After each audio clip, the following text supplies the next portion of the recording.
Hansi Flick is reinventing Barcelona through a tactical canvas full of possibilities, preparing what could be a genuine revolution for the new season. It's not just about the eye-catching emergence of Marcus Rashford, he's also redefining the role of centre-backs, who now possess dual responsibilities that could reshape football as we know it. Flick isn't just building a team, he's breathing life into a monster. And today, I'll show you everything that lies ahead in this new season. So let's dive into the tactical board. In this video, we'll analyse how Hansi Flick is planning to lead a tactical revolution within the walls of Camp Nou. We'll delve into concepts of pressing, positioning, new player roles, and how this manager is rebuilding Barcelona from the ground up.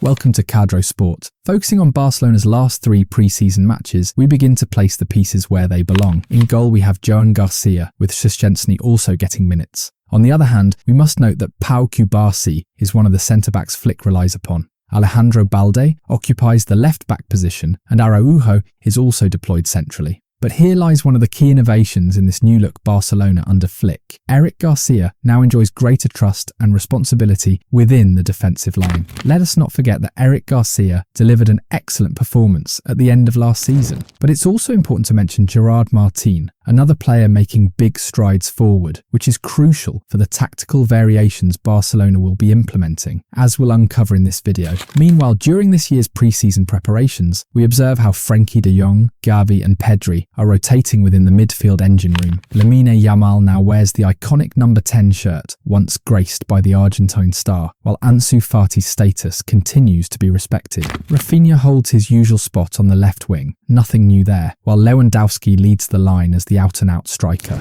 In truth, we are also witnessing the brilliance of players like Dani Olmo and the gifted young talent Drew, who is delivering a truly outstanding performance. We'll discuss him in more detail later, but we must not overlook the headline signing, Marcus Rashford. His contribution to this new Barcelona under Flick cannot go unnoticed. Barcelona now possesses almost 2 squads of exceptionally high quality. But dear football fans, how exactly does this new Barcelona play? And what are the tactical differences compared to last season? So pay close attention to what comes next. We shall base our analysis on Barcelona's most recent match, in which they secured a commanding 5-0 victory. This fixture is particularly significant as it featured the lineup selected by Hansi Flick. Gavi and Frenkie de Jong operated as a double pivot, with Drew positioned as the attacking midfielder. The front 3 comprised Robert Lewandowski, Rafinha and Lamine Yamal. Defensively, we saw Ronald Araujo, Alejandro Balde and Jules Koundé, but the real surprise was the return of Gerard Martín, who occupied the left centre-back role. In goal, of course, was Joan Garcia. At first glance, the tactical formation may appear quite similar to last season's setup. However, key developments must be noted, such as the inclusion of Gerard Martín, the emergence of the prodigious Lamine Yamal, the evolving positioning of Alejandro Balde, and one major element not yet mentioned. This is perhaps the most Cruyffian Barcelona we have seen in recent years.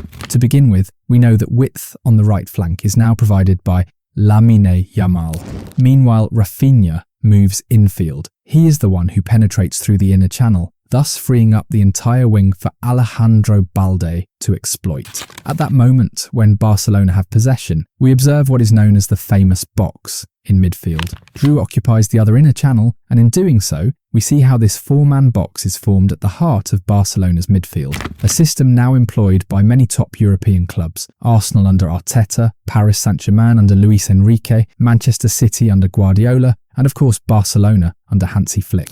But what makes Barcelona distinct this season under Flick? Notably, we're now seeing increased utilisation of Gerard Martín as the left-sided centre-back. Quite clearly, a more pronounced back 3 is emerging compared to last season. Last year, it was Íñigo Martínez who often played as the left centre-back. At that time, the team typically employed a back 4. Alejandro Balde acted as the attacking fullback, while Jules Koundé frequently joined attacking sequences on the right, alongside Lamine Yamal, when both were positioned on that side. In many situations, Barcelona's defensive shape consisted of just 2 centre-backs, with Koundé providing cover in advanced phases. During this pre-season for the 2025-26 campaign, with Gerard Martín operating as the left-sided centre-back, we have begun to see a much clearer and more defined back 3 compared to the previous season. This shift brings with it a highly positive dimension. It's worth noting that Gerard Martín has traditionally played as a left-back for Barcelona, effectively serving as the understudy to Alejandro Balde. Therefore, when Balde was unavailable, it was Martín who would advance along the entire left flank. However, many observers pointed out that Gerard Martín lacked the same attacking dynamism as Alejandro Balde. In truth, whenever Balde was sidelined, Barcelona's offensive output down the left was noticeably diminished. In this pre-season phase, Hansi Flick is conducting an experiment that could prove highly fruitful in the coming campaign. Consider this. What makes the deployment of Gerard Martín as a left-sided centre-back alongside Alejandro Balde at left-back so effective is that, unlike Íñigo Martínez, Martín already possesses the instinct and willingness to push forward and join in the attack. As such, in many situations, especially when taking the opponent's shape into account, particularly in the recent 5-0 friendly victory, we observed opposition defending in a traditional 4-4-2 block. When the opponent defends in two lines of 4-4-2. This gives rise to what is commonly referred to as the magic squares. The right-sided square is occupied by Rafinha when he moves inside. The central square typically includes Robert Lewandowski and, on occasion, Marcus Rashford, whom we'll discuss later. Finally, another square was occupied in this instance by the outstanding Drew.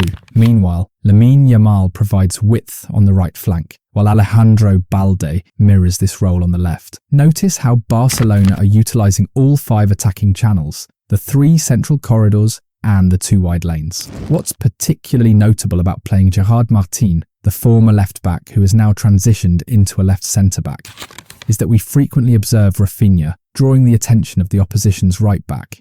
If we assume that the opposition winger is tracking Alejandro Balde, then last season there was often no element of surprise.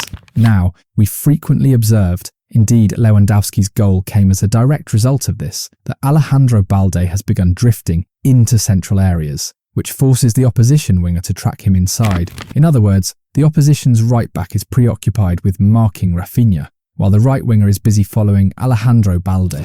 At this point, we must consider who will occupy that now vacant left channel. Someone has to step in and fill it. This is where the standout player Gerard Martín comes into play. Gerard Martín, with the mindset of a fullback, would often push forward through this inner corridor, which was left completely unguarded due to the opposing fullback and winger being pulled infield by Balde and Rafinha.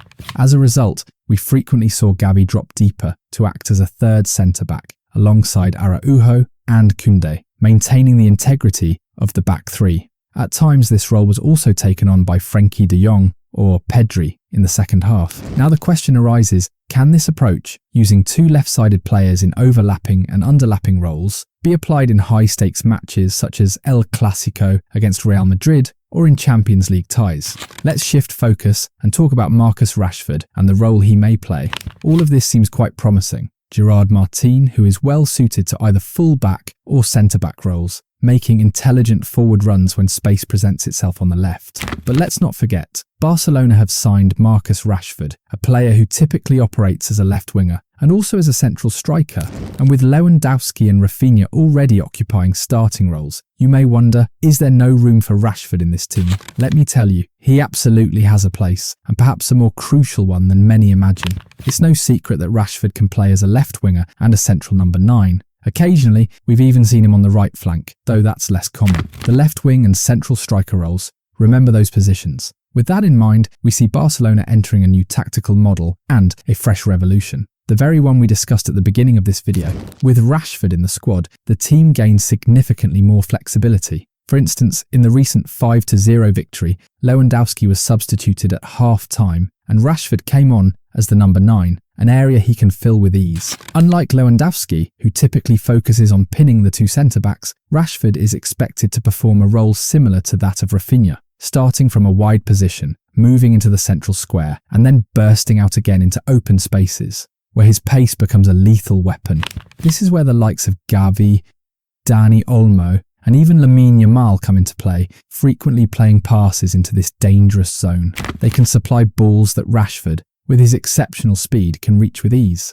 But now let's discuss Rashford as a left winger, because this is where things become truly exciting. Let's take a look, football family. Rashford playing as a left winger implies 2 key things. First, we will see much more rotation within the squad.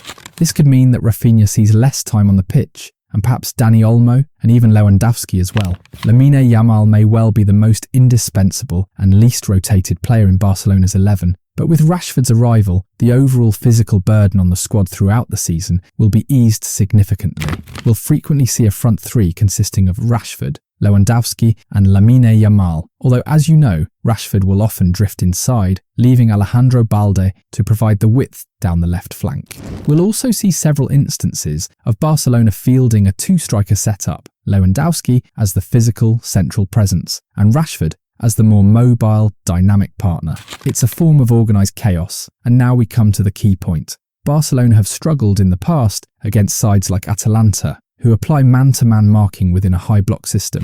When the opponent presses high with a man-oriented system, we see the winger following Koundé, the right winger tracking Balde, the strikers marking both centre-backs, the central midfielders sticking to Gavi and De Jong, one centre-back stepping up to cover Dani Olmo and the other staying with Lewandowski, while Rashford and Lamine Yamal are man-marked by the fullbacks. In other words, no players are free on the pitch. The opposition aren't defending in zones. They are marking every player directly, all over the field. So how do you break this? This is where the revolution may unfold, either this season or in the years to come. I'm referring to Lamine Yamal as a false nine. Just as Lionel Messi did in 2009, Lamine Yamal could shift from the right wing into a central attacking role. And in certain matches, when Lewandowski is not at his best or requires rest, we might see Barcelona line up with a front three of Rafinha on the right, Rashford on the left, and Lamine Yamal as a false nine, perhaps supported by Dani Olmo. In essence, we could see a double false nine, as once happened with Messi. In this scenario, Yamal, as a false nine, can drop into midfield to receive the ball. Naturally, the centre-back won't follow him that far, creating space in behind, which the other false nine, Dani Olmo, can exploit with penetrating runs. But it's not just Dani Olmo. Rashford and Rafinha too, with their explosive pace, could cause real damage against teams that defend with a high line against Barcelona. See you in the next video.